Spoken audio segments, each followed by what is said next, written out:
Faith through trials, trusting God's plan. Join me as I take on the challenge of trusting God's plan through some tough trials in my life. We've all been there, facing trials that feel like they're stretching us to the breaking point. It's in those moments that our faith can provide us with the strength and guidance we need to push through. But it's not always easy, is it? I think about Corrie ten Boom, who survived the concentration camps during World War II. She said, "Faith sees the invisible, believes the incredible, and receives the impossible." That's some serious trust in the face of adversity. Or take Eric Liddell, the Olympic athlete who gave up his chance at gold to stand firm in his faith. These stories are mighty inspiring, but they can also be intimidating. I mean, who among us can say we'd react with such grace under pressure?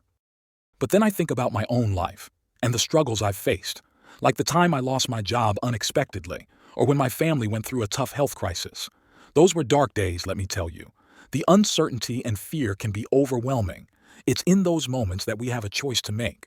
Will we trust in God's plan, or will we try to take control ourselves? For me, it was a conversation with a friend that changed everything. She reminded me that God was still in control, even when everything felt out of control. It was like a weight had been lifted off my shoulders. I realized I didn't have to have all the answers because God did.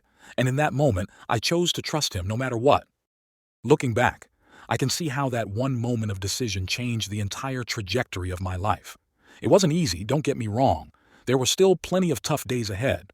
But I knew I wasn't alone, and that gave me the courage to keep moving forward. And you know what? I learned that God's plan is always better than mine. I've learned to approach challenges with a sense of wonder rather than fear. I've learned to pray for wisdom rather than trying to figure everything out on my own.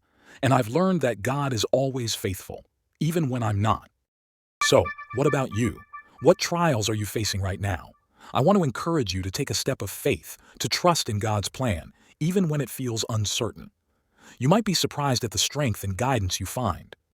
Thanks for joining me on this journey of faith through trials. If you've got a story of how God has seen you through a tough time, I'd love to hear it in the comments below. And if you're interested in diving deeper into trusting God's plan, be sure to check out my video on that topic.